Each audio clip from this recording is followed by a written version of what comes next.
welcome to episode 6 of On Second Thought with Mike and Matt. We got a special guest tonight, but before we get to that, I just want to acknowledge I've been listening to some other podcasts this week, like Al's Retro Rents podcast, and I've seen a lot of tweets come out from our fellow podcasters back in the day, and it's been humbling to hear people say how much of a inspiration Matt and myself have been for some podcasters. And admittedly, Matt and I took off 2.5 years, but our guest here, Denny Luce from Tap the Craft, has not stopped. So he is really our hero here. This guy has kept the podcast fires going. So welcome to the show, Denny. I believe Tap the Craft is now at 254 episodes. Is that right? That is correct. And thank you. Holy cow. Yeah, thank you, Mike and Matt, for having me on your show. I am one of those podcast oldies that listen to your show. I was so excited when I heard your guys' voice I heard that you were going to bring your voices back to our ears, because I missed hearing you guys chat. I love listening to what you guys say, and like the last episode, I'm okay going second. Luce and you guys had a great conversation, and I think it's a good starting point for launching off into some more conversation. Yeah, thanks so much for being here. And Matt, feel free to jump in. But I think first of all, I appreciate all the sentiments, from yourself and others.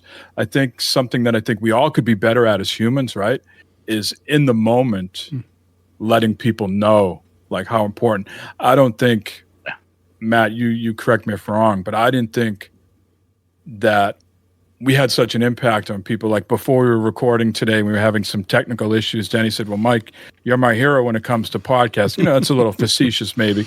But, other people were, saying similar things. And it sort of took me aback a little bit. So I think it is very, very grateful for all the feedback. But I think it's a reminder for us people as, to acknowledge why people are in the moment doing these types of things, so they keep going. Maybe Matt wouldn't have quit on me. I was done. That's it. Contract's up. I'm out. Mike's not renewing. Free agency didn't go too well, so I was like, all right, well, I'll go back to Mike. Yeah. Well, I can understand. I can understand why it would get repetitive and maybe old and stale, a little bit stale doing the same. You guys put out a great content on a weekly basis, which is tough to do, because when we did the 40 cast, that killed that. That's the reason why I stopped doing it after 100 episodes, was because it just got tiring of doing it every week and trying to come up with good topics and keeping everything entertained. Yeah. That's why when I started Tap the Craft, I started right from the beginning. I said, I'm only doing bi-weekly shows because it's, for one thing, coming up with craft beer content on a weekly basis is going to be tough. And then having that time to take away from my family and to do all that, it takes a lot of effort. And I don't think people realize, unless you do it yourself, how much effort. I mean, you guys make it look easy when you just come on and chat. Nobody knows that until you mentioned it, that we had some technical difficulties getting started. Guess what? I still have technical difficulties getting started after 10 years of using the same settings and everything. When something changes and in the background, like Windows updates, updates kill us every time, right? They change our mic things, and you don't realize it until you start recording. And then if you don't check your recording mic like you did, and you think it's recording, but then when you go and after the great interview you have, it's not there, man, your heart just breaks, right? All that effort just went away, and nobody's going to be able to get any enjoyment out of it. Yeah. I've been down that road before, and I'm sure Matt has too. When he was, Matt was a host at one point, the host, the guy. Yeah. Yeah, for a while. Yeah. What was the intro to 40 Cast? Drum shaker, drum maker, something? The intro song? Yeah, something like that, right? It was a part of. I had a couple different things I kind of floated around, rotated through. One was part of a Rush song. One was some just something heard had a good beat that I played, and just different things. I would rotate through every couple of times. I'd put something in and make it fresh or something. Try and keep the intro fresh. Mm-hmm. Yeah. Well, Denny's here to talk about physical and mental health, which we discussed last episode with Luce. But before that, I got a couple topics I want to go over. First of all, I think we're all in the midst of watching Fallout on TV. I think Denny and myself have completed it. Matt is one episode away from completing it, so we won't get into spoilers or any of that. But just guys, overall impressions. Is this, to me, this feels like the best video game adaptation for a series, in the sense that it picked up a new storyline. Like, I thought The Last of Us was really well done, but we all knew what was coming though, because we played the game, right? I thought this, taking another storyline, another vault, and making it its own was very well done. Now, admittedly, it didn't click with me till about episode 3 or 4. I was kind of down in like the first couple episodes. I was like, these characters aren't doing much for me. But then I think it hit its stride around 3 or 4. What are you guys' impressions so far? I've been enjoying it from the beginning. I think it's, it's nice having a fresh new story, which is one of the great things about Fallout. You can just put it in a new location and a new vault, and you can go out and create a game show, whatever you want to do. And I think the characters are great. I think Walter Goggins as the ghoul is freaking awesome. He's just great at that. I love his character with that. Lucy, the main character, is awesome. I like how she's kind of naive in the open world, thinking that everything's all like it was in that vault that they had. The mystery behind the vaults, we all know from the games that each vault had like a different experiment purpose thing going on, so they're kind of hinting on that with the show. I think it's great. I like how they incorporated, the Pip-Boy is in there. The posters and everything is of Pip-Boy, with the thumbs up and all that. And it's good. The Nuka-Cola, all that. I think they're getting the environment correct with everything that they're doing with the wasteland and that. It's good. It's really cool. Yeah, I have to agree with both of you on both of what you stated. I see where Mike's coming from, where it does take. I also was on board from the beginning because I was just excited to be in the Fallout universe. I was concerned that maybe it would have, it might be too CGI, too, unrefined, unfinished, like textures and things with the armored suit, the power suits and stuff. But I think they did a really good job.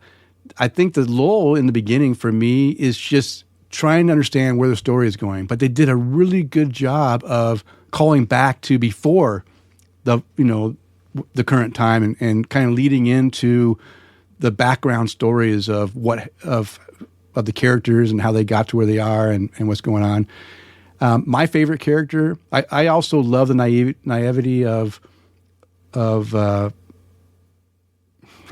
Lucy. I'm having a senior moment, just totally blanked it. But Lucy, I love her. I love that whole aspect too. But my favorite character is Maximus, only because you go from seeing him early on as being some guys being picked on, is trying to, make his way into the ranks of the Brotherhood, and how he transforms throughout the show, having the goodness of heart, yet still having to make those tough decisions and wanting to have that, be something. And there's so many good points where his range of acting and enjoyment or frustration shows out really well in the way they played out that story. So he's my favorite, but you're right. The ghoul, I thought for sure the ghoul would only have knowing that Walter Goggins is in it, I thought no way he's only going to be in for like a cameo. I knew there had to be more than that. But man, they put him in way more than I expected him to be in. which Yeah, was he's nice. almost like Yeah, I think he's like almost the main character. Yeah. yeah. Yeah, him and Lucy are, I guess, all three of them, I think, play critical roles, but I think I'm gravitating more towards, I think what clicked for me is when they got more involved with stuff in the vaults, right? Mm-hmm. The above ground stuff with the Brotherhood didn't have much appeal to me in the beginning. Mm-hmm. And then just him with the ghoul, I was like, okay. But once it got more, I don't know how you guys feel about the show Lost.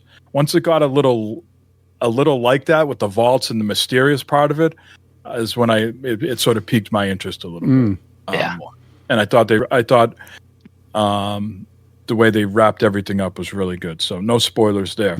The question I want to ask you guys is, the Fallout franchise right now is seeing unprecedented interest. They said across all games they had 5 million players in one day, I believe. Yeah, Fallout 76 had 1 million on its own. Right. Yeah. So the question is, how does Microsoft capitalize on this? I mean, do they try to fast track Fallout 5? That doesn't seem plausible because they say that Skyrim, the next Elder Scrolls, is ahead of Fallout. Do they try to do something with Fallout 76? They say it's an MMO, and that's why it doesn't have some of these features that I feel are just sort of modern, have to have them. Cross-play, cross-progression, co-op progression. I mean, Christ, if the Borderlands, people at Gearbox can figure out co-op progression, why can't Bethesda? But it's their vision. It's not something they wanted to add in the game. I don't think it's not in there we couldn't figure it out from a technical standpoint. I just think they're looking at it as more about the single experience of dropping into an MMO and having the world environment. So the question is, again, fast track Fallout 5, modernize Fallout 76, or is there something I'm not even think of, like a smaller game like that Outer Worlds that came out, that Obsidian did? Do they do like something, a 20-ish hour like Fallout New Vegas type thing? Any sort of opinions on what they can do to capitalize on this? Well, I kind of think right now the current thing would be Fallout 76. Try and capitalize on that as much as you can. Yeah, maybe an DLC, expansion. expansion, something. Just adding content to it. More public events. That'd be somehow get some public events in there that maybe somehow tied to the show or something, or an expansion that ties it to the show. Because like you said, Fallout 5 Fallout 5 is not just going to appear next year. No, it's right. It's at least 2 years away. Yeah. Oh, I think it's not. At least. I want to say it's anywhere between 6 and 8 years away. Oh wow! Holy wow! I didn't. They got to put out Elder Scrolls first, and then they got to do Fallout. There's only one team working on. They only work on one game at a time. If you look at their history, yeah. Now maybe now that they're with Microsoft and Phil steps in and says, "Guys, the way of doing things has got to change. This is not sustainable for us." But that has been their. They've only do one game at a time. Yeah. So yeah, I think the expansion. I like both options. The expansion to Fallout 76, which I haven't played Fallout 76, so I don't know. I know it started off rough, but I know that they've made improvements to it, and now people enjoy it. 6 years. Six years, Denny. That game. That's. I mean, they have stuck to their guns and not folded their tent. And I am back in it, and it's a little bit more of the same that I remember because I'm playing over some content again. But I think this isn't an indictment on Fallout 76 so much. It sort of harkens back to a conversation Matt and I had a couple episodes ago. It's like, how do you drop into a game that has had so many years of updates? So I am not I don't know how to get to the Atlantic City update. I don't know how to get to all these other, expansions that they've had. I'm still at the beginning. And I got to tell you, in the year of 2024, it still feels like a very archaic experience. It's rough. Now, I just popped in Fallout 4 today, on the PC with the new update. I know the PC didn't get like the next gen update like PS5 and Xbox did today, but there was some stuff for the PC as well. That thing looks night and day compared to Fallout 76. That thing looks really good. So it looks great on the Steam Deck. Oh, Fallout 4 looks awesome on the Steam Deck. Yeah, it's perfect. It looks great on there. So go ahead, Danny. Oh, I was going to say, I've been playing Bethesda games from the very first, what was it? Arena, Elder Scrolls Arena was the first one, and then I played a lot of their first role playing, like open world role playing game, which was Daggerfall. Right, I played that on a PC and loved it. And all the way up, through the whole series, all the Fallouts from 1, 2, 3, except in New Vegas. And then the reason that I stopped at New Vegas was because I had just played like 500 hours of Fallout 3, maybe more. Then another 250, 300 hours of Vegas. And then 4 was released shortly after. And I was so burnt out with that type of gameplay that I bought Fallout 4. And it's still shrink wrapped. I haven't even opened the shrink wrap for it because I got burnt out of it. But I own it, and I kept thinking, well, you know what? Now that I should put it in my PlayStation and get the updates and play it for the first time. I do love the games, but one thing that Bethesda makes is buggy ass games. Right? Every time it takes a while for them to work it out. If they fast track anything, it's going to be a super mess, right? So I don't want them to fast track it. I want them to put the time in and try to make it. Again, these type of games are going to have bugs that you're not going to expect, but I don't want to have major bugs where you fall through something and you lose your game or your game gets corrupted. Those are the worst type of problems, right? Right. I don't want those. I don't mind the little things where I get stuck in. I might get stuck into a wall because I tried to get around something and it got stuck. But I'm afraid that if they fast track it, it'll just be even worse. I'd like to see them split off and do 2 teams. Just some background, I have been only PlayStation since the 3, 4, and 5. I think I had a Xbox 360, but I switched over to the PS3, and I've been that solely since then because the 360 kept red ringing and I got pissed off at Microsoft. My son this last Christmas bought me, or actually Thanksgiving, he gave it to me a month early. He bought me an Xbox Series X and nice. and the Starfield game because he knows that I love space games and I love I like Bethesda games. And so I had that. That's the only game I had for my Xbox Series X. And I played that for, I think I put 300 hours into it already. So I do love that. I love that they changed up the scenery and stuff. Even though people had problems with it, I had no problems. I loved the game. It wasn't too repetitive. I just enjoyed everything about it. But I'm also looking forward to that next Elder Scrolls game. I don't want to put that off just to fast track a Fallout game because people need to have their Elder Scrolls. I never played Elder Scrolls Online. I try to stay away from those massive online games. I do enjoy Destiny 2, but I don't subscribe to all those expansions and updates. I usually wait until I get it free on PS Plus, and then I go in and I try the new stuff, and I still enjoy that. But I don't usually like that type of game because I'm not able to play with people all the time and keep up. I'm still a gamer that plays primarily on the weekends in the morning before anyone wakes up. That's it. That's the only time I play. So I'm really limited on my time, and that time is not ideal for everyone else. So I tend to stick with linear or single player experiences, or I play a multiplayer in single player a lot. Not that I don't enjoy playing with. I mean, when Matt and I were playing back in the 40cast days, I loved getting on and playing all the games we played. But especially now, I just really don't have a time to devote to getting home and trying to match up with the guys on the East Coast and and starting a raid or something at 6 p.m. at night. I have to eat dinner and spend some time with my wife, so it doesn't really work out. Yeah. Yeah. Time is precious the older we get, right? Yes. It is.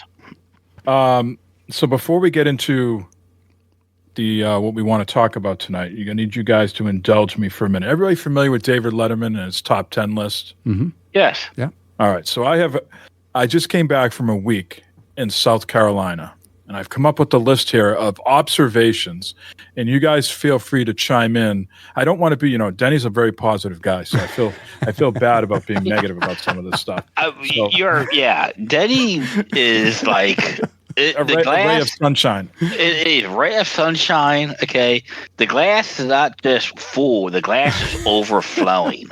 Okay, yes. With beer, lots of beer. So feel free to chime on these observations. Okay.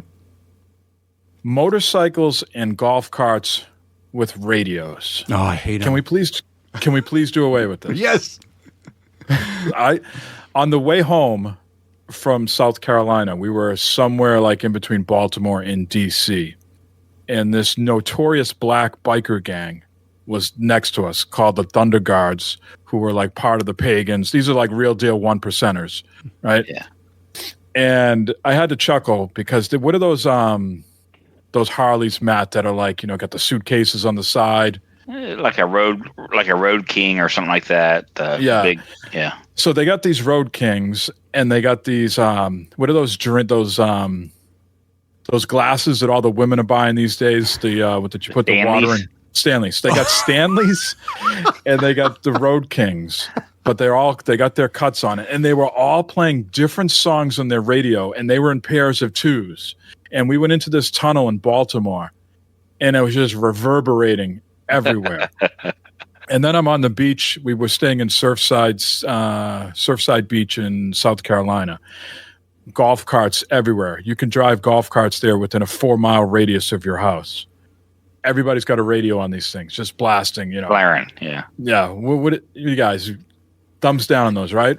Matt, I've always been, not that I've driven a motorcycle in a long time or I was very successful at driving one, but I was always taught your music is the sound of your bike. You're listening to the engine. That should be enough for you. Did you ask the nice gentleman when you stop next to him and say, "Please, excuse me, sir, can you please turn down your radios because it's upsetting my family"? I wasn't intimidated by the biker gang except for the one guy up front. He had a baseball bat that said Thunder Guards on it, and it was like wedged in between his like guard, like the windshield thing, and the handles. And he was the one guy that I was like, oh, that's not the one guy I want to tangle with. The guys in the back and the ones that said Prospect, I was like, I might tangle with them. Yeah, I'm totally against the blaring music on anything, whether it's a motorcycle, a golf cart, or these cars that just have those bass booming that just make my feelings shake in my jaw. I don't like any of that stuff. Yeah, neighbors too. Yeah. Speaking of neighbors, good segue, Matt. Houses in South Carolina on Surfside Beach have to be no more than 5 to 8 feet apart. Now, you have to be very trustworthy with your neighbors. If they burn their house down, the whole fucking row's going down. I mean, I've never seen houses like boop, boop, boop, boop, boop, very, very close to each other. I'm a guy that needs this. Now, admittedly, I live in the woods, so I have way too much distance. I can't even see a house from where I live. But 5 to 8 feet. How did you live with that? How would you handle that? Wife wouldn't allow it. Yeah. I don't see the issue here. Don't see the issue? You like being able to pass the Grey Poupon through your bathroom window. Exactly. Hey, you got any sugar? It's better than walk out your door, walk over their doors. Hey, fucking bang on the window. Hey. Okay. How about hurricane-resistant architecture where your house is up on these stilts? There's no basement. You're pulling your car underneath the house. Mm-hmm. All your sort of AC stuff is not on the ground. They got, everybody's got a little bit different. Some people have like these platforms. Some people have put like indentations into their house. It was wild to see. I'm not sure if it's so much hurricane or the flooding from the hurricane. Both. Yeah. Everything is up high. It's more from the flooding. Yeah, it's more from the flooding than anything else. It sounds smart to me. These houses these houses here all have porches. This house that I stayed in had 4 porches. The house is 2 level high. So you got, and so my observation here, someone else's porch is always better than your own porch. I loved being on that goddamn porch every single day. I have a porch at home. I hardly ever go out on it anymore. You're just ruined by the porches and stuff. It's sort of like porch is useless. It's sort of like a salad, right? If you make your own salad, it is a proven scientific fact. If someone else makes a salad, it's 10 times better than the salad you make for yourself. True, because you don't have to make it. But as far as the porch thing, I also like sitting outside. And yes. I've built a deck, pergola, and some outdoor space, and we do enjoy sitting out there. Now, if I went to a spot like you and had like my mind blown, I would just think of that as that was a moment that I'll remember. But it's not going to degrade the fact that my outdoor space is different, and I have different things that space probably doesn't have. Like I have a bird sanctuary in my backyard that I just sit back and I just hear the birds chirping, coming and eating. That's my happiness for my place. And then the happiness on South Carolina might be seeing all the nice ladies walking down the beach on the from the porch drinking my beer, right? Different happiness points. There you go. Now you're talking. Now you will not want to sit on the porch at night. No.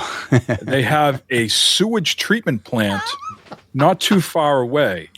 And I swear every night like clockwork at 11 o'clock, it smells like shit outside.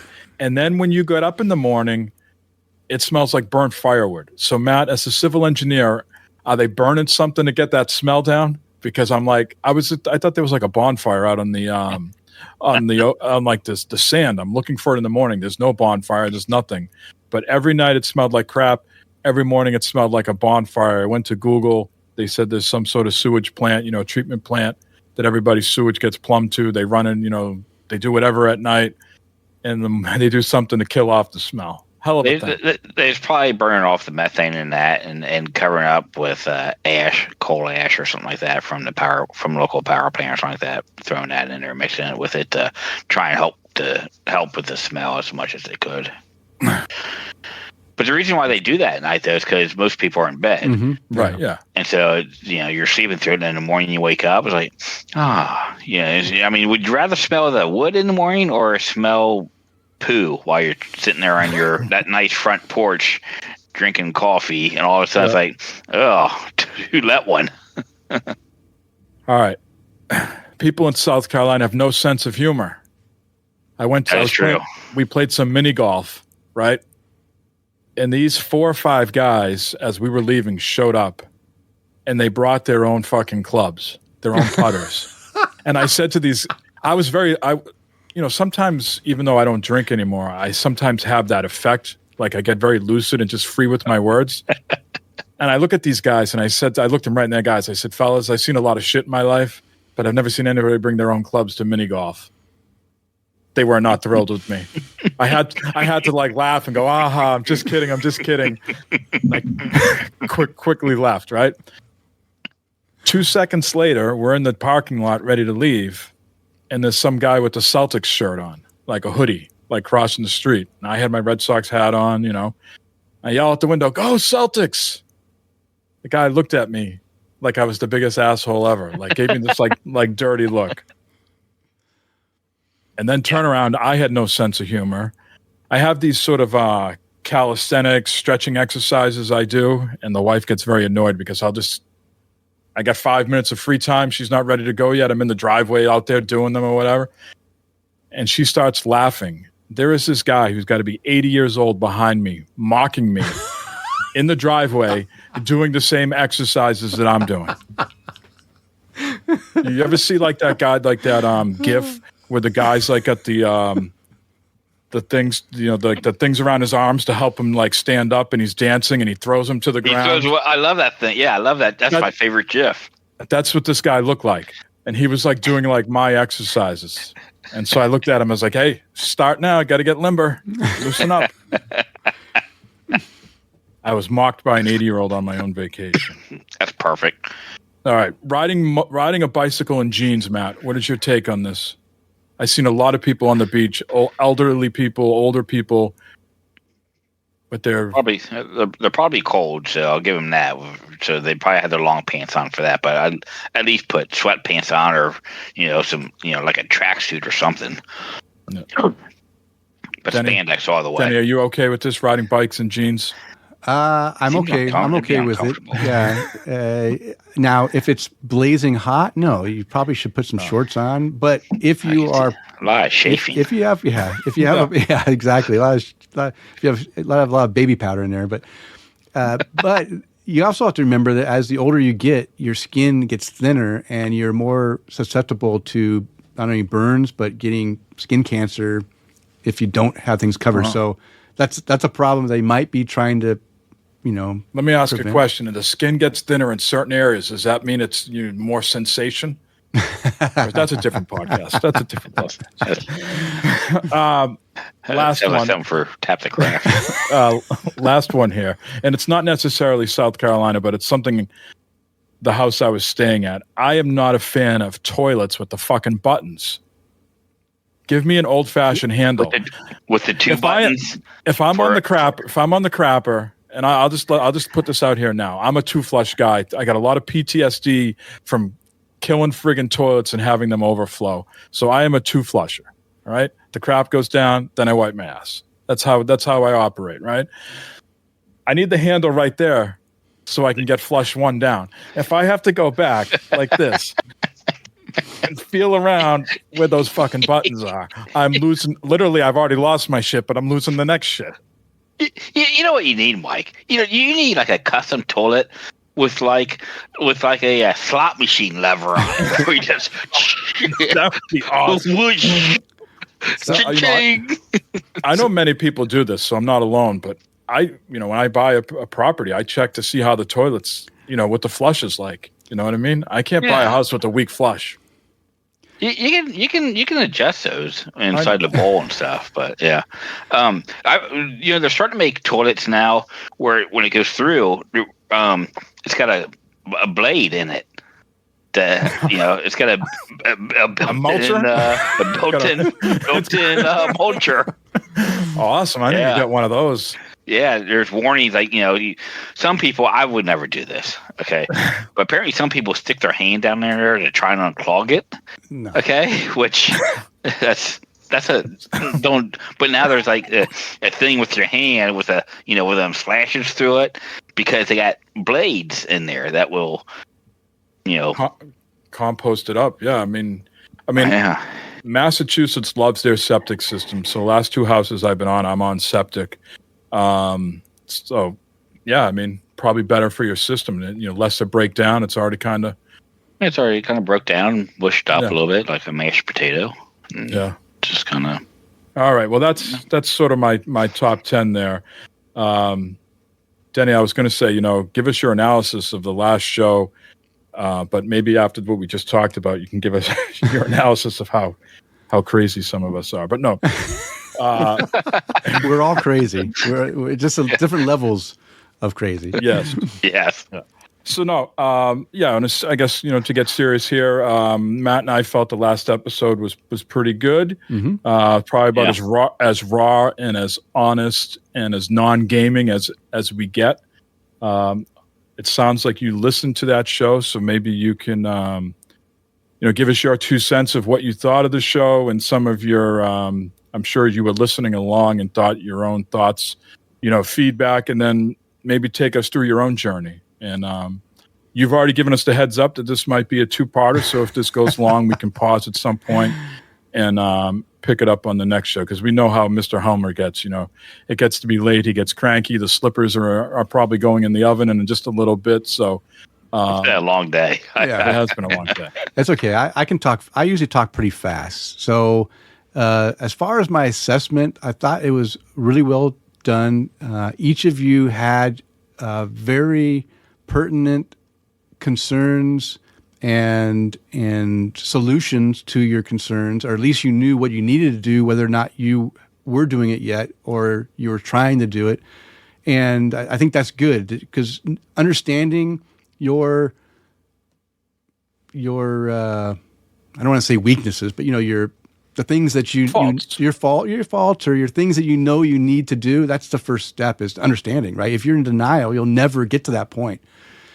I do want to say one thing that stuck with me. I think, Mike, you said it, is in reference to like people, like the guys at work that were all of a sudden need to lose. I think it was your boss, right? Need to lose some weight, and you went ahead and right away joined that gym membership and went full balls in. Well, guess what? That's the wrong way to do it, because you go in, and most people are not going to succeed in that. They're gonna get, like you said, get sore. They're gonna say, man, this is too hard, and they're gonna quit. So the one thing, the key phrase that is also my key phrase is in moderation and with baby steps.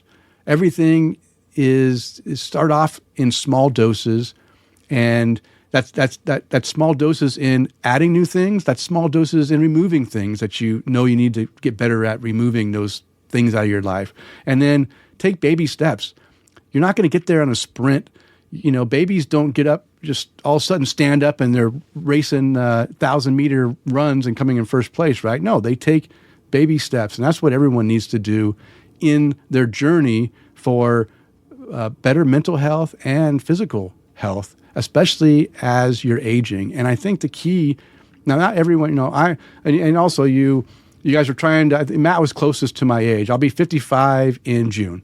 So I'm right there in the midpoint. So I am a bit older than just a little bit older than Matt, and a little bit further older than you, Mike. But not too much. I mean, about 5-6 years. I mean, I think when we say with Luce, probably about 10 years. Oh, maybe it was Luce. Yeah, maybe Luce was the one that was the low one. Yeah. I'll be 49 in October. Okay. Yeah. So we're all there. But even if we have listeners that are in their 30s or just entering their 40s, it's never too soon to start looking at your mental health and your physical health to prepare yourself and make you better. Take that time to get to where you need to be when you're 50 or 55, like myself. And that's what I think is the key is don't try to take on everything at one time.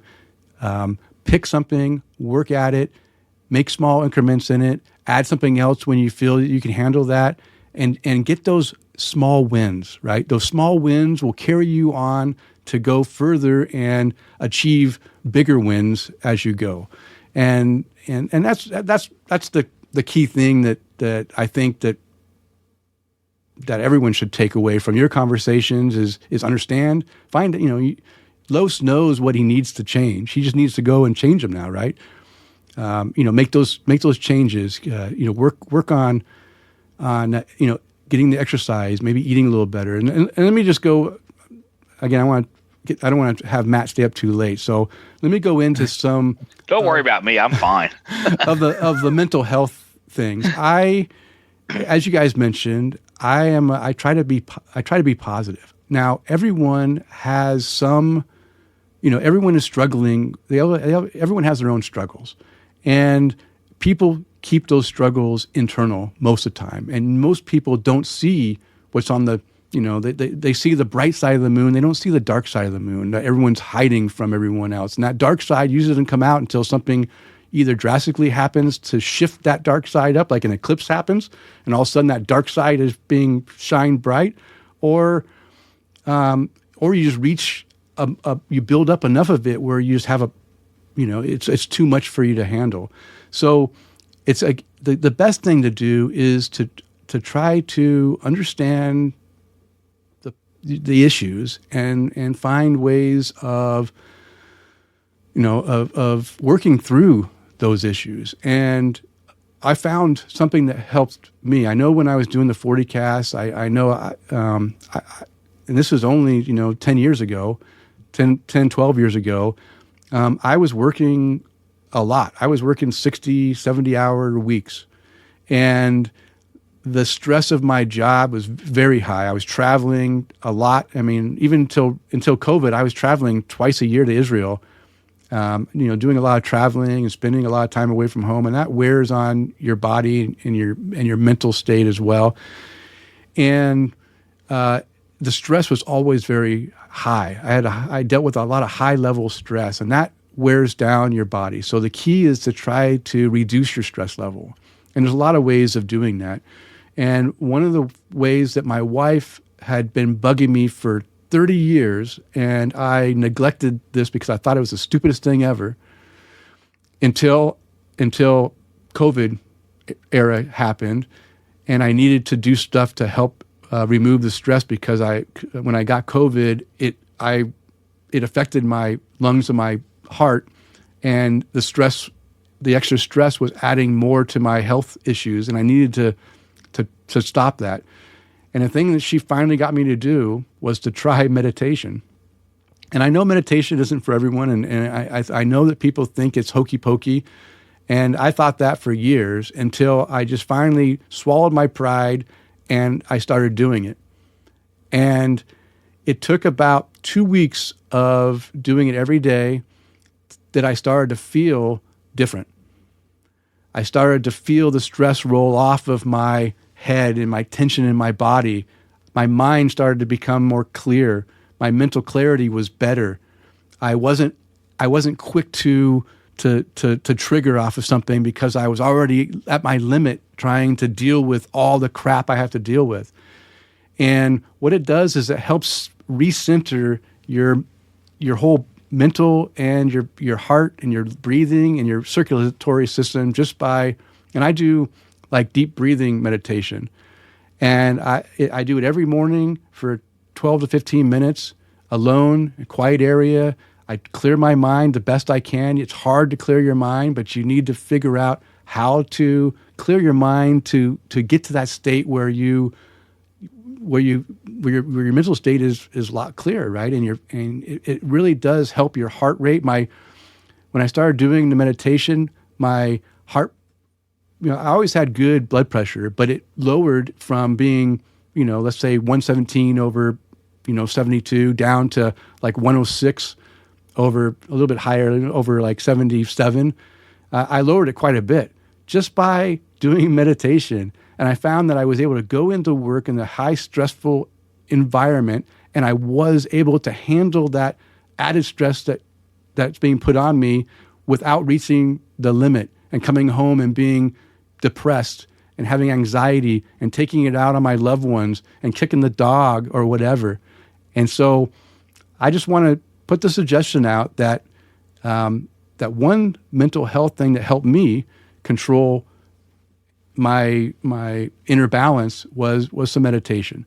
So just want to throw that out as something that you can try. And again, I don't recommend like diving in full, but just do small doses. Start with like a 5-minute session. There's apps that you can load on your phone for free, Calm, Headspace. You can use them partially for free or sign up for them. And just they can walk you through some stuff on how to do it, or you can just read about it and do the breathing exercise. Breathing is very calming and very good for your whole inner being. Just deep breathing exercises will help that. Have you guys tried meditation? I have not. And that's why I wanted to kind of ask you is how. So you said did you learn by these apps, or did you do some research on it? How did you get into that and knowing how to, I guess, properly do it, or what works for you, or how did that happen? Yeah, so I started, first I used Headspace, which is a nice app that walks you through a spoken thing that kind of guides you through your first sessions, and then you can remove it and just do it yourself. And then I moved on I needed something more to understand if I was making progress in my meditation. So I purchased an app and a heart rate variable ear sensor that's called Inner Balance Heart Math. And I started using that app to monitor my own physical being to see the changes that take place from day to day as I repeat it, and see that I am making progress. So it's almost like a game, right? Because you plug this in and you hit the go, and then you sit there and you just do your own thing, and you can get triggers that will say whether you're in, they call it coherence level. And the higher the coherence level you are, the more balanced your inner your mind, your heart, and your breathing is in balance. And so the higher you get that level for a longer time, then the more that meditative state is helping your overall levels. It's, keep in mind, it's lowering your cortisol levels. It's increasing, so it's lowering your cortisol, which is your stressor stuff, right? So the lower those cortisol levels are, then the less stressors you have in your they're like enzymes that are running through your body, and it just calms those down, so you're not, you're not triggering as much. So that's the app I use, and I really saw, you start off and there's different levels. So, I've been doing this for a few years now, and I'm at level 3. There's 4 levels total, and that just means that in order to reach your coherence, you raise that level up higher. So you start off at like a low, get above 100, and then it's like get above 300, and then it stay above, 400 level and then you get to track your coherence. So it's just kind of a way of monitoring your inner wellness, I guess, that you're doing, and it works well, and it's just a way that I know it's working. I've gotten to, in some of my meditative states, I've got to a point where literally I feel like my body is lighter, and I know it sounds stupid, but you're so calm and everything that you just feel like your body weight is out of gravity, almost like you're floating, but you're not really floating. It's just your sense of being feels like you're lighter than air. So it's when you're oh, go ahead, Matt. I'll just say, so is this a daily routine for you now? I mean, is it something where you're every day you're doing this, and if there's a chance you miss a day or something like that, it's like it throws you off in that, no, it doesn't throw me off. So I do it every workday. So that's my balance. Again, you do it in moderation. I could do it every day. I could do it 4 times a day.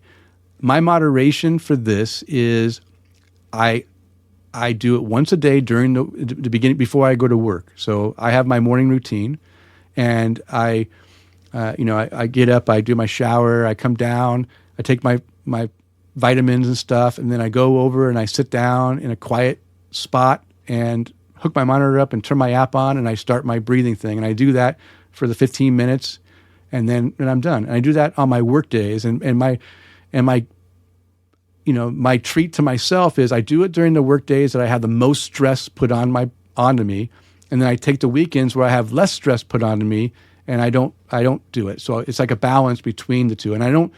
And believe it or not, I come back from the weekend and do my first session on Monday, and my coherence is like up high, right? It's not like I go 2 days and all of a sudden I got to work back up to it. By doing it during the week, I learn how to take that break, and I can do the breathing stuff even like before I go to bed. If my mind is racing, I'll do it while I'm laying in bed, and even though I don't have the monitor hooked up or anything, I do it, and it just calms you down, and you're able to fall asleep easier, and helps with more restful sleep as well. So it's just something that, like I said, I fought it for many years. My wife told me I should do it, and now that I'm doing it, I haven't, I don't stop. I've been doing it for a few years now, and I enjoy it.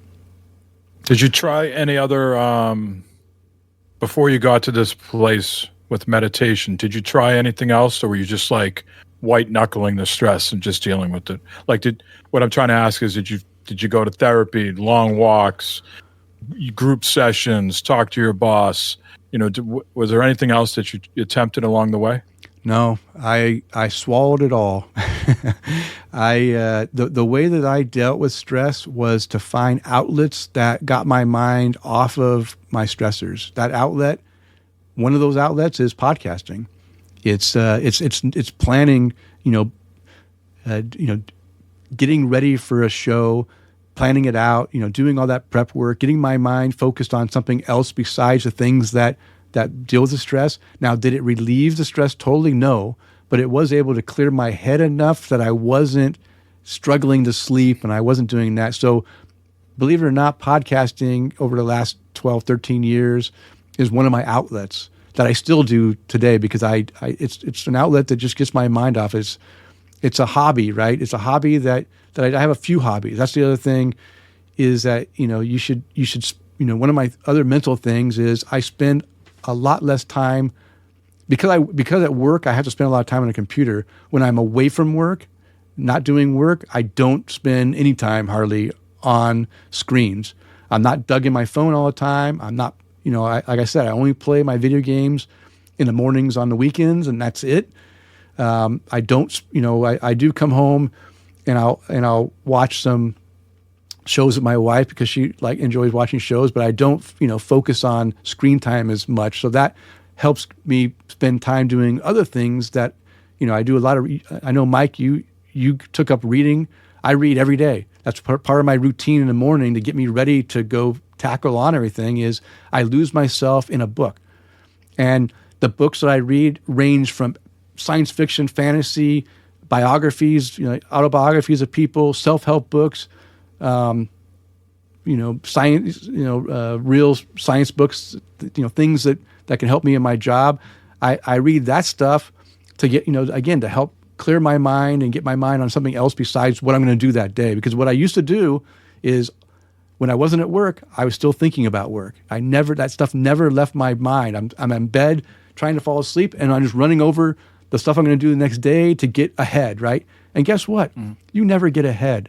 It always piles on. So, well, that's what I sort of want to dig into here is the stress itself, because to me, work has never been like the be all end all. And I'm not saying it is for you guys, but both you guys, the common trait is that the stress is your job. The stress for me is outside of the job, making sure that the house is kept up, making sure the kids get a good education, make sure we got enough money to do X, Y, and Z. Those are the stresses that I put on myself. So if one of you guys can talk about why is work so important to you guys that it causes that much stress? Because for me, if I've ever been in a job that was too stressful or I didn't like, I just went to another fucking job, right? I'm not saying it's right or wrong, but for me, I don't let the job define who I am. So for you guys, it seems like it's work-related stress is the big thing. So can you talk a little bit about that? Like why do you keep yourself in that situation? Why does work become stressful? Well, for me, it pays the bills, right? It's how I live. It's how. But you could get another job, right? That's my point. Is you could get another job, right? Yes, but I think at my age and where I'm at, a little bit more, difficult to pivot. And not everyone's looking for a old engineer to bring on. Now, maybe for the experience in that, but do they want to pay for that?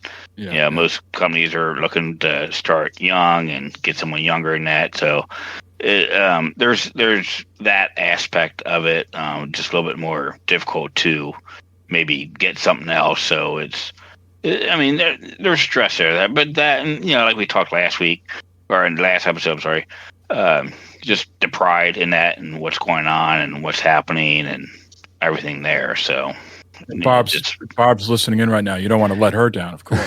No, absolutely not. No. Yeah. And for Denny, what about you? I mean, you said this, you sounded like work is fully consumes you. Is a similar situation? Hey, I've been there a long time. I'm afraid of leaving there to go somewhere else. How does a job have such a grip on you? So it's hard to put into words, except that so I work hard. I pride myself on being a hard worker. I find my job is to find solutions that other people can't find the solutions to, and I'm pretty good at it.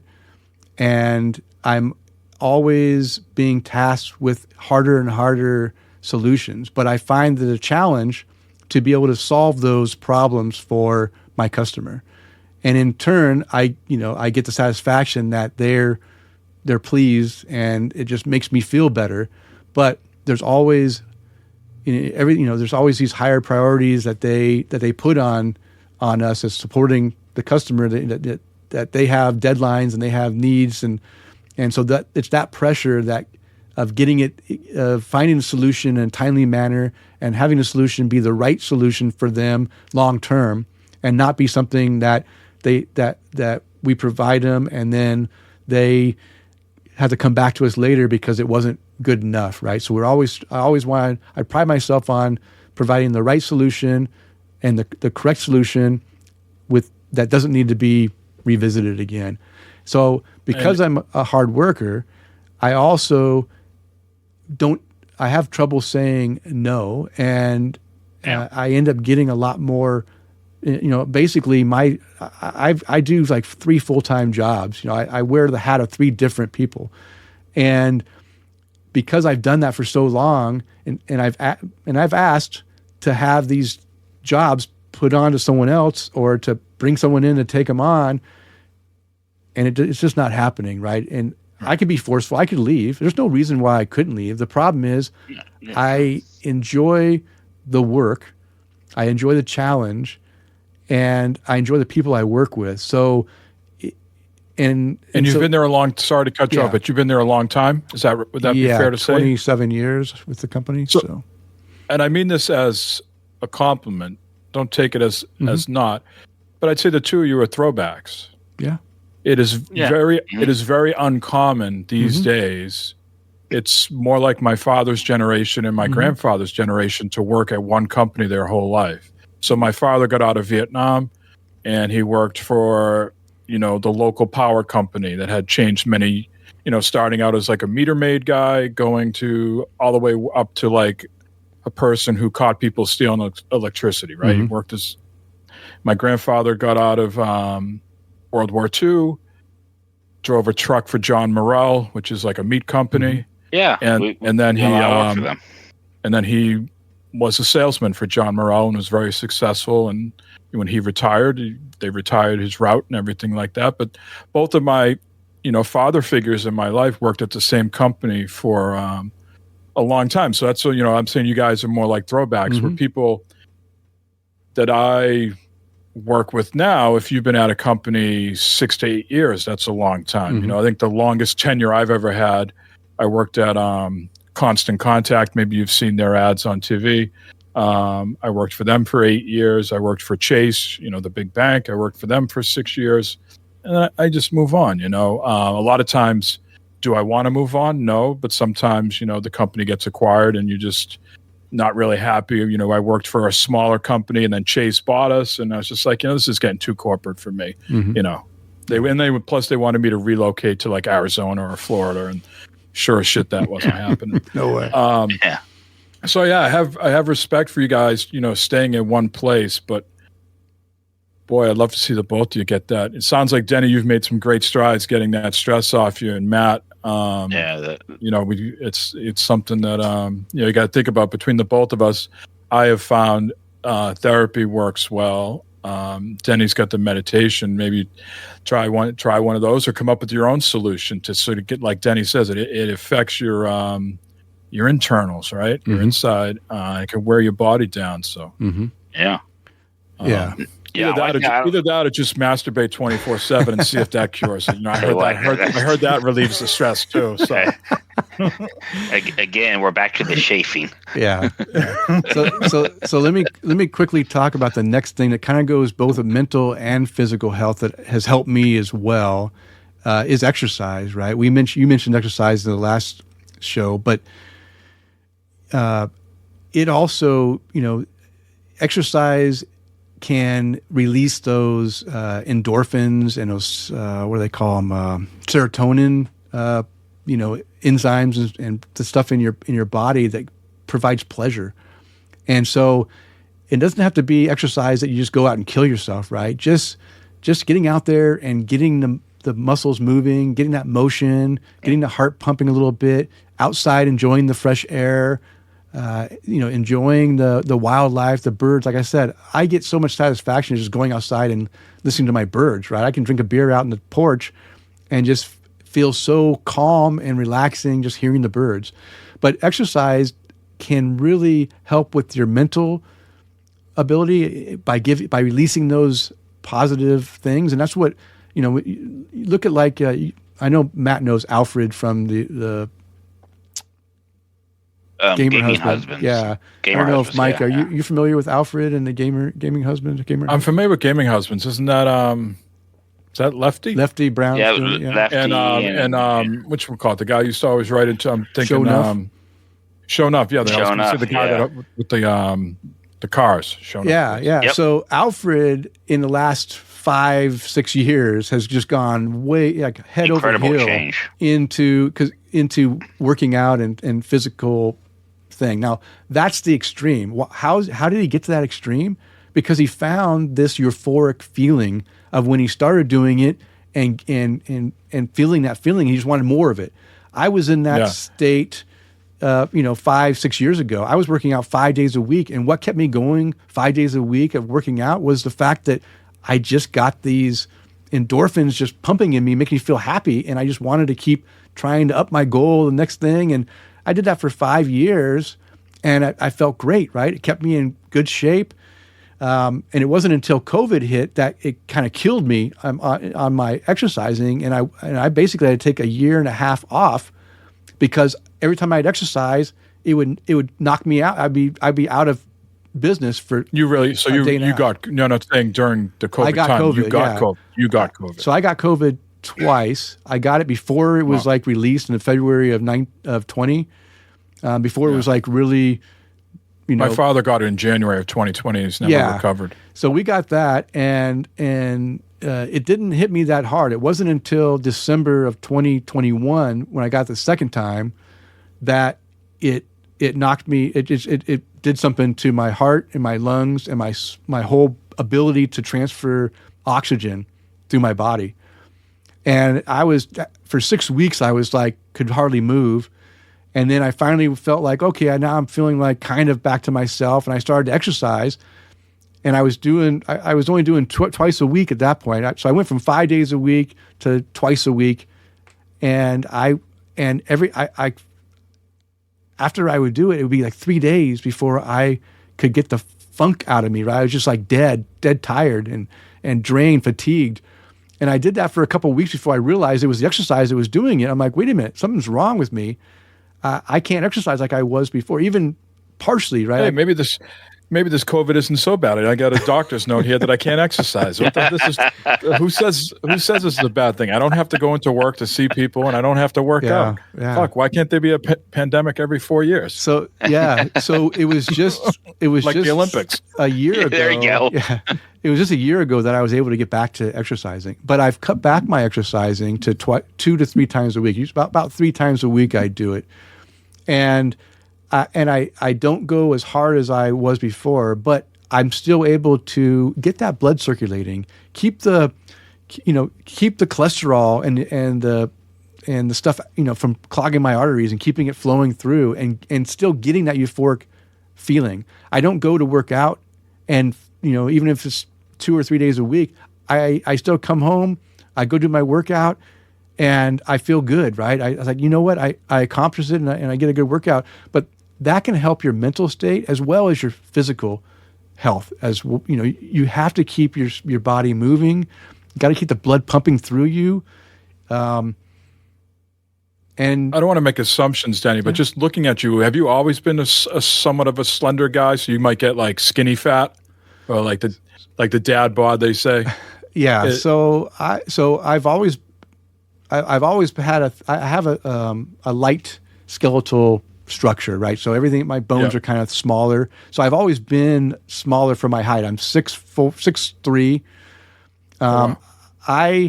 Right now I weigh between 185 to 190 as I maintain. Yeah. I was, before I was maintaining about 200. At my peak, I was like the highest was like 208. I think I've got at one point in my life, but I've always tried to maintain my weight low. Now, the way that I did that in the past was I didn't like to give up my beer, right? So what I would do is I wouldn't eat any carbohydrates. Shocking. Right? Yeah. Shocking. I would looking at you, I would have no idea. Yeah. So I would substitute. His house is made of beer bottles. I would substitute eating for drinking. And that's the way that I was able to maintain my. Now, was that healthy? Hell no, that's not healthy. But I've changed my ways, and now I eat. And one bite of the food, two sips. I eat a lot, and I eat a lot of vegetables. And so I can eat so much more food now and still drink and maintain my body weight where I want to be, not by dieting, just by changing my eating habits and eating the right stuff. And that's really helped that, along with the workout. And I do the workout, and before I do my workout, I drink some pea protein shake to give me protein, so I'm building muscle. And that's the other key thing. As we're getting older, this is the time where you can't slack off when you're in your 50s, because you need to maintain, as you get to the age 50 and above, your muscle mass is deteriorating because of age. And if you don't maintain it, you're going to be hurting in your 60s and 70s. And if you make it that long, right?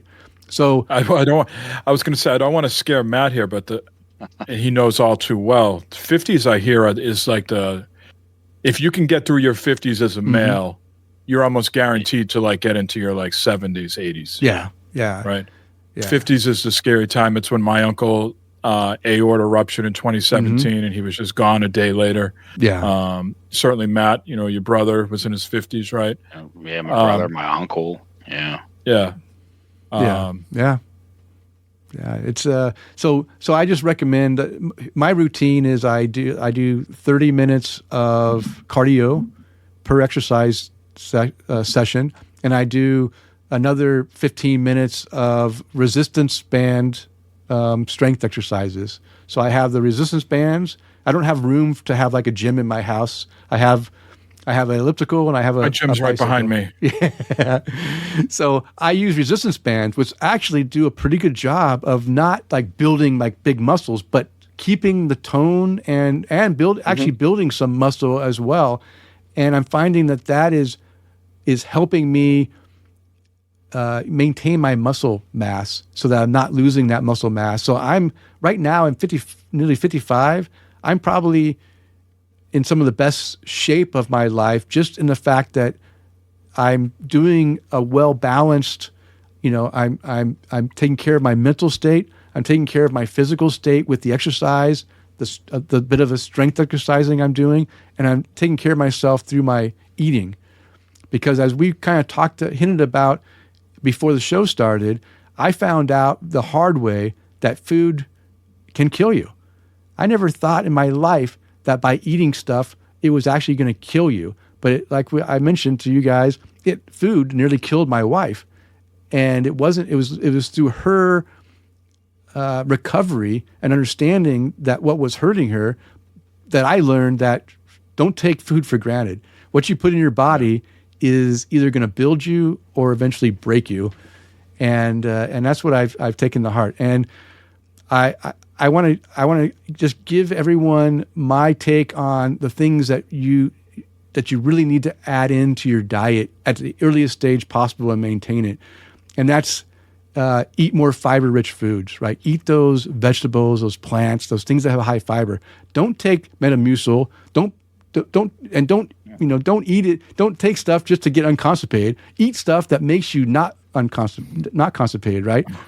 And I want to pause there for 1 second, okay. Because you mentioned you take your vitamins in the morning, and you just mentioned Metamucil. I take some vitamins too, and I swear at some point I'm sitting there going, have I been taken down a road of like a snake oil salesman? Like, are any of these things, like, how do we know these things are on the up and up? So like I take like a vitamin C thing. I take like Benefiber, like 2 gummies of Benefiber. Are you guys taking things along those lines? Are they things that your doctors are prescribed? Not that I feel like doctors are the be all and end all. Certainly before we started the show today, Denny, you shared your experience with doctors who just want to, treat the top layer of the onion and not get into the core. So as you mentioned those things, what are you guys taking, and how do we know that these things are beneficial? So I only take a few things. I take vitamin D for the fact that we don't get a lot of sun. You only get vitamin D from the sun. So especially during wintertime, or if you're not exposed to a lot of sun, you're bare skin, you don't work outside, I'm in an office a lot. And so I don't get outside very much unless I'm on vacation or on the weekends or whatever. So I take vitamin D to make sure I get enough vitamin D, because that's very, very important. I also take vitamin D or B12, because that's I don't eat meat anymore. I've gone to a completely plant-based diet for the last 2 years, and because you only get vitamin B in animal muscle, I have to take vitamin B to keep my levels up. So I take that in actually a liquid, and that's going to keep my vitamin B levels high, so that I don't have issues with nerve issues and like nervous system issues. That's like my last. My oldest is vegan. Everybody else in my house is vegetarian. I'm the last one. It's like I'm completely off red meat at this point. That's good. I just have chicken and turkey burgers and everything, and it's like my last. And because I'm doing so much dieting, it would be very easy for me to get off of meat and all of a sudden just have veggie burritos and pizza. But then I'd be back in the other issue where I'd be fat again. So no. Having a salad with like a piece of chicken, or having a salad with a turkey burger, fills me up and I feel satisfied. So I have a texture issue. So if I go to like a plant-based burger or a plant-based, if it's like mush in my mouth, I just spit it out. Yeah. It's like baby food, you know what I mean? Yeah. So I've tried all those things. I do like the Impossible Burger. I think that's a good burger. Yeah. But I don't want to jump, take too much of your stuff here, but that's like my last horizon, like thing to conquer. I really want to get off the meat, because we talk about the food that we put inside of us poisoning us. There's no bigger polluter of the body than the meat industry. Exactly. Sorry for all the factories you built, man. I'm not trying to put you out of work, but I'm thinking of your stress, really. Yeah. Thanks, Mike. Yeah, put me out of a job will really help my stress. I'll say this. It sounds like you'll be all right, man. I'll say this, Mike. I was in the same spot as you, right? It took me. I was on the journey to being where I'm at now for 10, 15 years. And I just finally 2 years ago, I got to the point where I'm like, why am I still eating meat when I'm not really enjoying the meat? I said, you know what? I think I can just go meatless. And so I just did it. And I found out that I didn't miss meat. I'm not vegan because I don't care if people eat meat. And on occasion, I still eat meat. Like during Thanksgiving, I make a turkey for the rest of the family, because I'm the only one that's vegan in the family. I don't like to call myself vegan. I'm plant-based because I don't care about the killing of the animal to eat. If people want to eat the animal, that's fine. I don't eat the meat because of the health issues that come from eating the meat. So that's my that they feed the animals feed the animals. Goes exactly. into your body. Exactly. So so you're eating all that stuff. Exactly, and it's a mass production of, it's a big factory of meat things, right? And it's just a lot of bad stuff. But I make a turkey for the family on Thanksgiving, and I'll have a slice of turkey just because I made this thing. I want to make sure it tastes good, and so I don't have a problem. And you don't want to eat tofurkey. You don't want to eat tofurkey. No, those things are terrible. Oh. But I will recommend to your listeners that if anyone's curious about what food does to your body, there's a great book called How Not to Die, and I read this book, and it just reiterated that I was making the right choice in my decision. And again, you're not going to turn into a vegan or whatever after reading it, but you'll be informed on on the science behind what's happening to your body while you eat these things, done by the Medical Association, the AMA, and all these, medical things. They've taken these reports from all these different, doctors and researchers, and they put together a science-based explanation of why the top 15 reasons why people are dying, what they're dying from and why that is and how you can help prevent yourself from suffering from these things. So How Not to Die, great book. I've read it a couple times and I really recommend that. But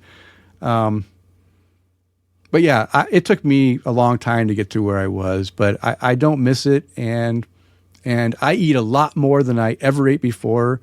And all those things are, giving that high fiber. I don't take any fiber outside of flax. I eat flaxseed in my meals, so that's a high fiber. I eat a lot of beans. I eat a lot of nuts. I eat a lot of vegetables. Everything's high in fiber. I eat a lot of green, colorful vegetables, right? Spinach and broccoli and red cabbage and, red and black beans. These are all things. Anything that has a higher color value is going to provide more nutrients and better antioxidants, which is also the second key I want to tell you about, is eat your fiber naturally. Don't take powdered stuff, just eat it naturally, and eat antioxidated foods normally, because what that does and what people don't explain to you is that in your body, you breathe in oxygen gets absorbed, and then it splits up, and then there's these free radical oxygen things that are floating around causing havoc in your system. And what does that havoc cause? It causes mutated cells. What do mutated cells do? They collect upon one another and eventually become a cancerous cell. And then that cancerous cell moves around your body, combines to other cancerous cells, and becomes a tumor. And that tumor attaches to wherever it might be. Yeah. And now you've got cancer because you have too many free radicals causing, havoc in your body. So eat. It's always those radicals. Yeah. No, I'm just going to say it. So goddamn radicals. So eat eat a lot of antioxidant foods. And that's, again, green vegetables, leafy green vegetables, broccoli, beans, nuts. Those things are all going to help you. Denny, I need you to weigh in on this. Yeah. When the earlier episode that we had, we talked about the honey roasted, the dry roasted honey roasted peanut. Yeah. Am I getting a double roasted nut there, or is that just one roast? I think. What is your take on that? Am I getting a double roast? You're getting a double roast. You're getting nice. You're getting the peanut roasted, then you're getting it coated and toasted again. You're getting a double roast. Nice, a double roast. I recommend going away from peanuts, Mike. Going to raw almonds will give you a much better bang for your buck. Now, it's not going to be as flavorful. This is how it goes, Matt. I see Matt shaking his head here. This is how sometimes people, I'm trying to phrase this, and I get burnt out because, like, people have asked me, like my parents and my brother have asked me, well, are you still using ketchup, and are you still using, the salad dressing? And I'm like, well, fuck, I got to live a little, man. Yeah, of course you do. I can't wait. I love the honey roasted double. Now that I know I'm getting a double roast, I feel like I'm getting a little bang for my buck. But yeah, I'm open to things, man, because the body still doesn't feel right inside. Mm-hmm. Even as I talk to you guys right now, I got a very sore back. It's always a work in progress. So I think, like you said, where you opened your mind to the meditation and trying these other things, I think that's where I'm at right now. And it sort of circles back to what I mentioned last week. It's easier for me to do things like grab the sausage, the turkey sausage that's in the fridge, and just cook it and plop that in with the salad. It would be harder for me to find an alternative for that I like. But isn't your wife already doing this though? Right, but I just don't like the texture. The stuff that she has. Okay. The stuff that, like the alternative sausage and things like that, it just tastes like mush to me. And unfortunately, just a salad never leaves me full. And I think that's the hurdle I need to get over, is wanting to feel full after my dinner. Yeah. That's not something I chase in the morning with breakfast or lunch. But at dinner time, I I don't like finishing my dinner and still feeling hungry. And So- that's yeah, like yeah. that's the hurdle I'm getting over when it comes to eating. So yeah, Not feeling satisfied around dinner time. yeah. So what we do is we substitute processed things for making them out of vegetables. So we have a spiralizer and we have a food processor. We have different graters and different things that we use to turn in root vegetables into things like rice. So we make sweet potato rice, broccoli rice, cauliflower rice. So we spiralize that vegetable, whatever it might be a rutabaga, might be a turnip, it might be whatever. We spiralize it, then we pulse it in a food processor and turn it in these little pellets. Then we use that to cook with to give it texture.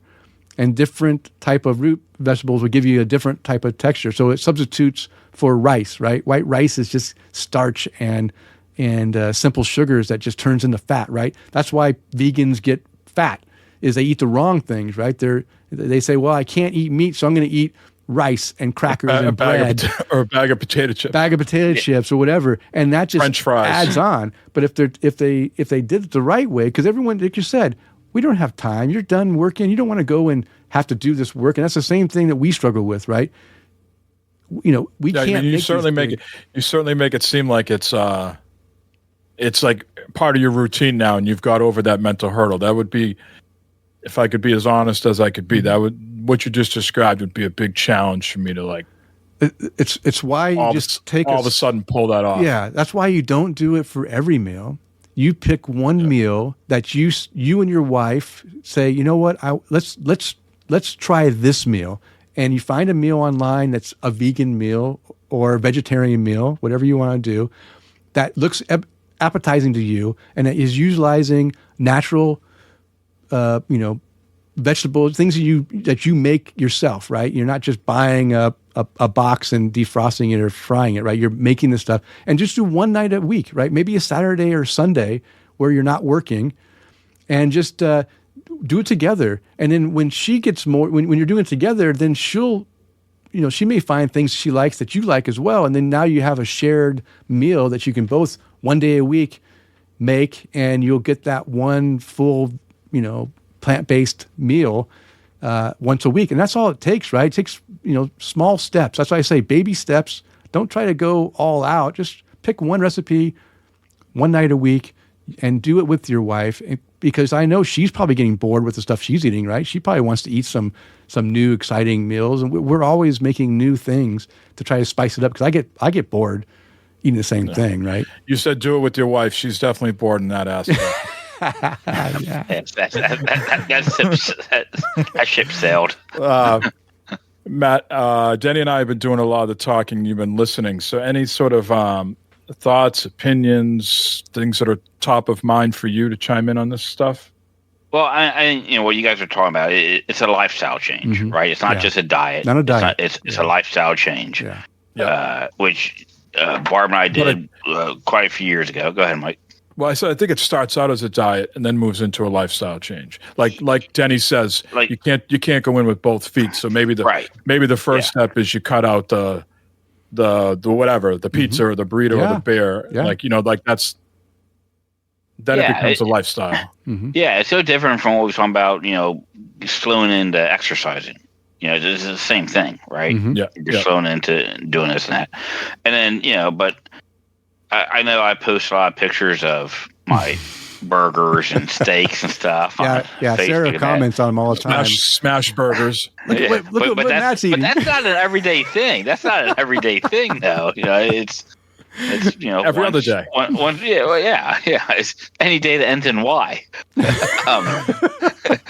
it's weekends mainly and stuff like that. But it's a lot of that too. It's in moderation, right? You can't go out and have the big steaks every day, the hamburgers every day, because it's not going to be healthy. It's not going to be good for you. Yeah. And I've learned I can make one hell of a salad now, man.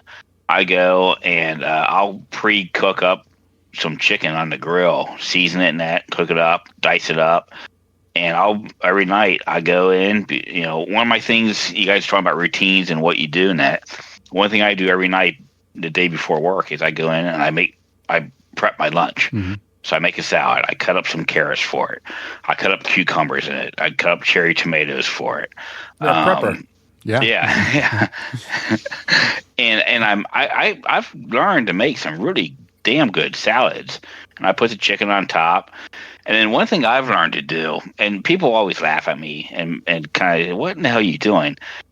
I put my dressing in a little, I got a little Rubbermaid container. I'll put the dressing in there.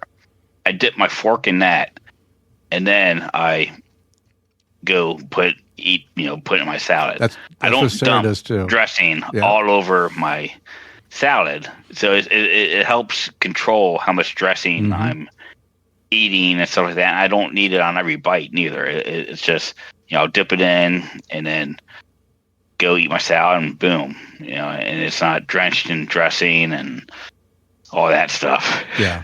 what you got, Mike? You say, Mike. You know me. I'm a one-track pony. I'm a one-track mind. That's all right. I'll just let it go. Yeah. No. Everything you guys are saying is, it's good stuff. It's good advice for people, and it's great. I think the moderation is the everybody's their own person. You're free to do whatever you want, I think is the takeaway here. But I think it's proven science that, sometimes just going for a walk daily, helps out. And that's, a moderate amount of exercise, right? They sort of recommend like 10,000 steps a day. And I know that's like 5 miles. That's a lot for the average person. But I try to get out, 2-3 miles a day. Wife and I do the lunchtime walk. We're lucky that we get to work from home and live in the country where we can sort of map out a little walk that gets us about 2 miles. But yeah, I'm by far no expert. And like I said in the last show, somewhere around 55 pounds I've lost in about 10 months. And it all started just from doing a couple exercises. And I haven't you can't argue with those results. Yeah, and I haven't, Denny, I haven't hit the endorphin part of it where I shouldn't say that. There's some days where I'm really raging with my anger issues and the weights fly off my body. Those are good workout days, but most of the time, knock on wood, I am pretty calm when I get to my workout, and I haven't hit that like I'm doing this because I'm enjoying it aspect. I am still. It's just a work in progress. 10 months in, I'm still in the phase of I'm doing this because I'm not happy with my appearance. I'm not happy with how I think like my longevity is going to be. So I need to continue to work out to, just do the things that you described. Like we're entering our 50s, or some of us are already in our 50s, trying to maintain. I don't want to be like my dad, who's like 77.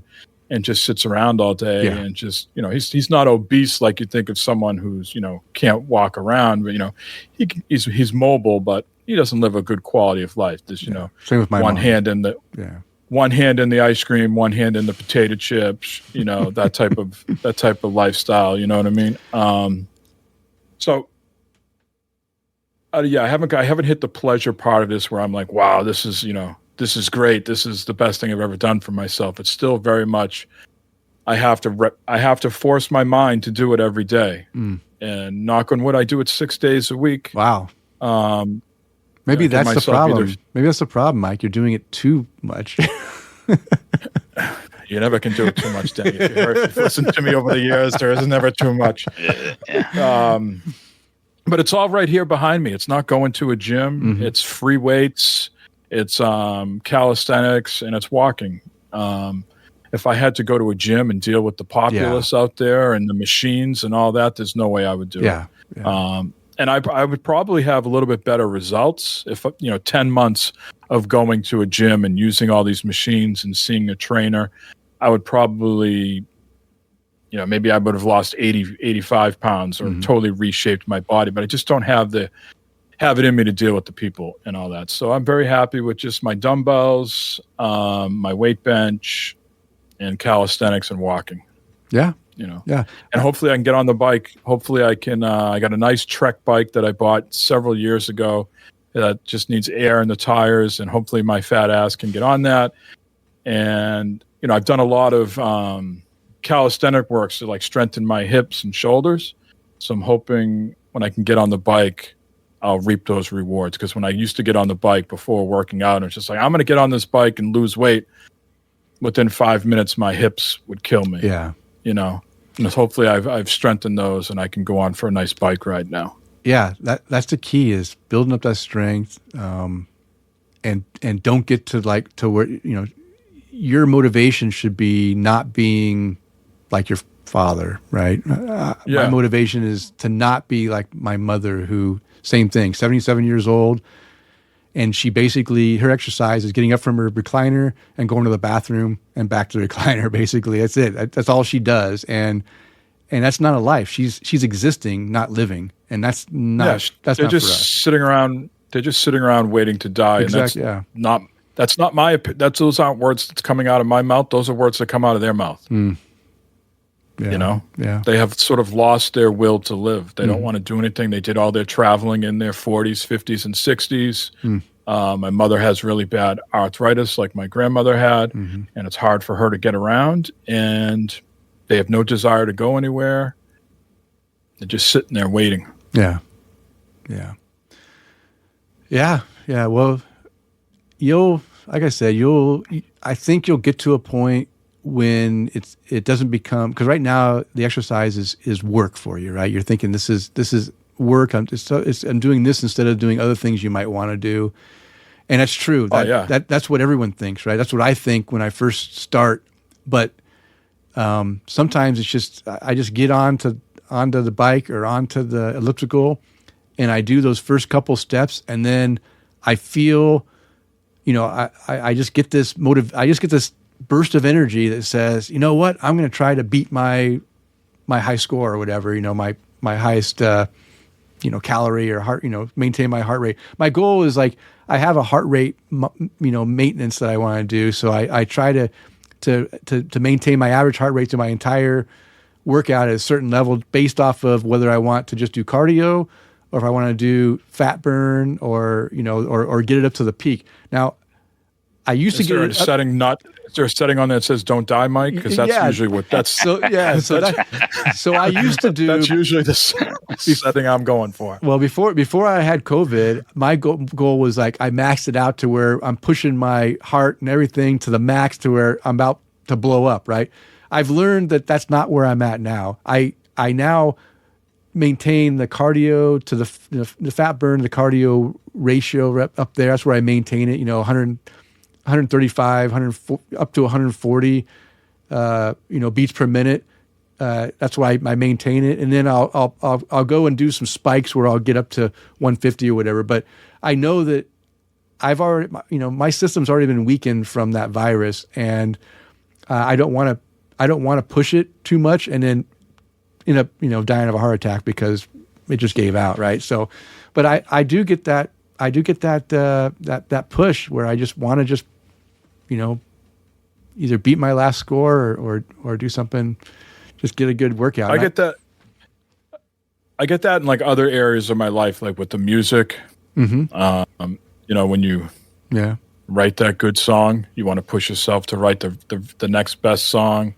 Podcasting can be like that. It can be addictive. Like you get that. Mm-hmm.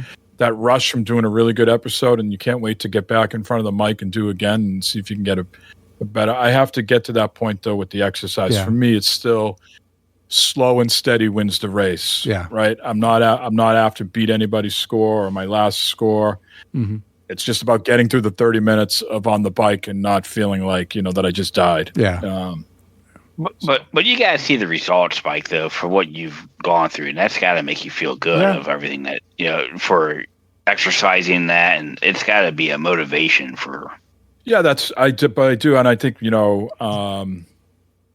can be some mental challenges with that too, because I think if, in honesty, I probably, I don't want to say I got an eating disorder now, but I feel like I don't allow myself any cheats.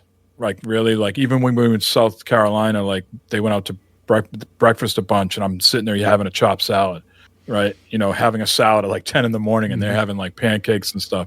Like I am not ready to go back to allowing myself to have like those like little like cheat days or treats. So I'm happy with the results, but I am, I guess, still not comfortable to allow certain things back in yet, because I don't want to go back to the way it was. Yeah. Sure. Understand. And I'm not sure if that's healthy. I think over the long term, what you hear about dieting is it's good to do it, but slowly, once you get to your plateau, you got to allow certain things back in and maintain. And so we'll see. It's very much a work in progress. Yeah. Well, yeah, you gotta have a cheat day now and then to help with your mental state too. It's like, man, I could really go for a great big old burrito today, and you have it. It's like, because Barb and I, that happens to us a lot, where it's like, man, a fucking Big Mac sounds great. Then we'll go out, we'll get it, and it's like, okay, that wasn't so great. The guilt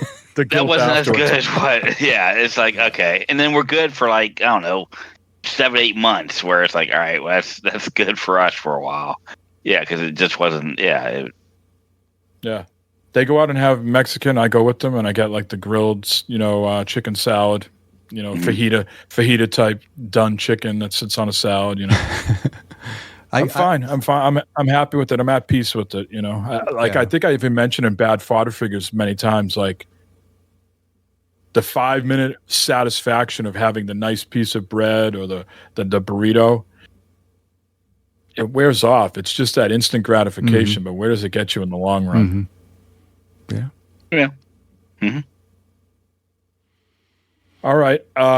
We've gone a little bit longer than we usually have, but that's okay. It's an important topic.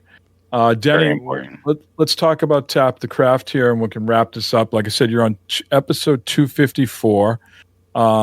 As part of my mental health journey, I am no longer on certain social media sites like Facebook.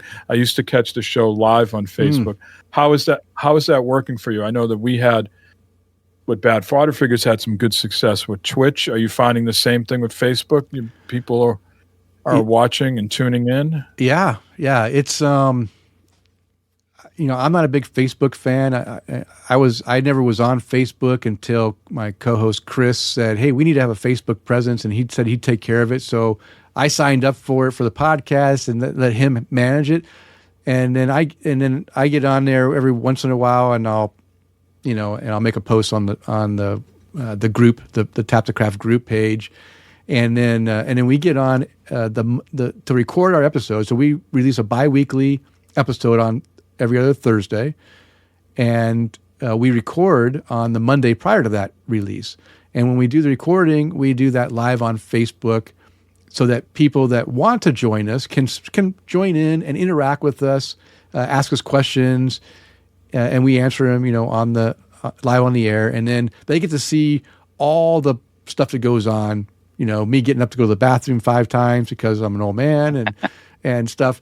And then there's stuff that that they get to see that I don't put into the final product of the audio podcast, because it is mainly an audio podcast. But we just wanted to kind of give our listeners kind of wanted to, they some of our listeners really enjoy just getting, even if it's not the whole 2 hour, hour and a half episode, recording length, they jump on for 15, 20 minutes and interact with us, and they enjoy that every time we record. And we have those regulars that come back, and people come and go throughout the recording, and I think we have some really good conversations on there. We got people that come on and stay the entire recording every single time we record, because they just enjoy watching us and interacting with us and being part of the show. So it's working out really well.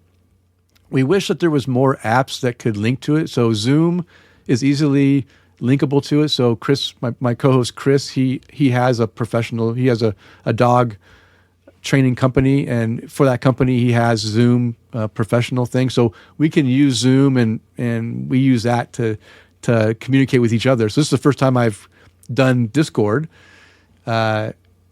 which is working out pretty good, I think. I like it, but I don't know how you're recording on OBS. And I know OBS doesn't segment each person's audio into different channels. And in my editing, I've gotten to a point where I like to have separate channels for everyone that's on, and Zoom lets us record each person independently, so I can adjust their levels and stuff post into post editing to make sure that the podcast sounds as good as we can. Now the problem is that when your co-host has crappy internet and he's cutting in and out, and that can be a problem. And with Zoom, I can get his audio from his end and mine and put it together. But sometimes we have technical difficulties where one of us doesn't record, and we have to use just the bad audio. But I try to have the best audio I can. But yeah, I really like interacting with our listeners, and we don't get a ton. I think we get about 16 live. Like last episode, we had 17 live people like constantly on the recording with us, and that's a good episode. A lot of times we may only have like 8 or 9, and sometimes if we're recording off schedule, we'll only have like 1 or 2. But even when we record off schedule, because someone else has something going on a Monday, I'm amazed that people will just jump in out of the blue and just interact with us. So it's a fun time. Great. 254 is nothing to sneeze at when you do consider that's bi-weekly. Yeah. Someone smarter than me can do the math there and figure out how many. Yeah, we're on our 10th year. We'll finish up our 10th. Yeah. We're on, we just did. Holy crap. Yeah, it was episode 20 of each season. Each year is 26 episodes because that's what twice a year equals is 26. So we just finished episode 20 of season 10. And when we get to episode 26, that will be the end of 10 years of recording. We finished complete 10 years of never missing a Thursday bi-weekly release either. So that's pretty consistent. Wow. Yeah, when you do the bi-weekly thing, you can record it at some point and then just put it out. Yeah. It's more convenient that way. But the challenge I have found so far with bi-weekly, not only forgetting on how to record now with this new software, which has slightly been bothering me the whole time. So I feel like I haven't been as present as I wanted to be because it's been annoying me. Is now that I got in the habit of podcasting and I feel like there's things I want to say. And then like maybe, 2 weeks go by and it's not as topical anymore, or it's gone off the front lobe to the back lobe. And I forget what I wanted to talk about. You know what I mean? So that's been the challenge for me. The bi-weekly release is like, I'm in this chomping at the bit to say something, but I know the weekly thing would just not work out for us, especially my voice. Yeah. So, yeah. It is what it is. Great episode, guys. Matt, any last words from you? Denny, always fun talking to you, listening to you. Thanks for coming on and telling a whole lot about what's going on with you and your tips for meditation and all this. It was great having you on. Oh, well, Thank you, Matt. No, it's always a pleasure chatting with you. I mean, I enjoyed I think it was 150 episodes I was on because I started episode 50 of the 40 cast, and I stopped at episode 200. So yeah, it was 150 episodes we recorded together. So I miss chatting with you, Matt and Mike. I've listened to you for so many years, and this is the first time I think that we actually interacted together like live, right? Or did we record something else before? I could have sworn my memory isn't as great either. So I could have sworn we've done something either. I think you were on the 40 cast with us. Okay. Or Bad Fodder Figures or something. Most likely. Maybe Gamers Unscripted. I can't remember. Yeah, it might have been Gamers Unscripted. Yeah. Okay. Somewhere along the line we have collaborated here and there. But I got to let you know, Denny, this might sound weird, but when you shave your beard, I have such a soft spot for it because you're a mirror image of my grandfather, who I lost in 1985. It's very uncanny when you shave it. You look pretty spot on to him. So every time I see you like this, I get a little smile, but then I got taken aback a little bit. I'm like, wait. So yeah, that's nice. No. I'm glad that I can bring a little remembrance to you and bring a smile to your face. So it's good. A lot of people give me a bad time when I shave. Like my manager, he hates it when I shave because I look so different. Well, great. When does the next episode come out for Tap the Craft? Yeah, so we're recording on Monday. I don't know when this is releasing, so we'll probably come out the the Thursday before this releases, if this comes out in another, because we're recording a little early, I think, right? This is not coming out Sunday, is it? No, it's coming out a week from this Sunday. Yeah. So at the time you listen to this on Sunday, we released Go back in time. Yeah, 2:55 on the Thursday. But yeah, you can find Tap the Craft podcast. It's all about craft beer. It's an educational podcast, and we want to help anyone that is either new or experienced in drinking beer get a little bit more education on beer and craft beer in general, and just help you walk through your craft beer journey, as we like to say. And you can find us at tapthecraft.com is our website. If you want to find links to our shows, I have a Linktree site. You just go to tapthecraft.com/Linktree, one word, Linktree, and it'll take you to all of our links to find us on all the different podcast apps. And we'd love to have you listen and interact. And you can go back to all the different episodes and see they're all topical. And so you can learn something no matter how far back it was recorded. So they're evergreen podcasts. Great. Nice. And maybe at some point we'll have an episode of how you can meditate and drink beer at the same time. Would that be like a beer helmet or like an IV or something like that? You know, that'd be an IV, something to consider. Yeah, or a butt chug or something. The good old butt chug. Oh. On that note, this has been episode 6 of On Second Thought with Matt and Mike, and thanks again from Denny from Tap the Craft for joining us. We'll talk to you all soon. Take care. All right. Cheers. Bye.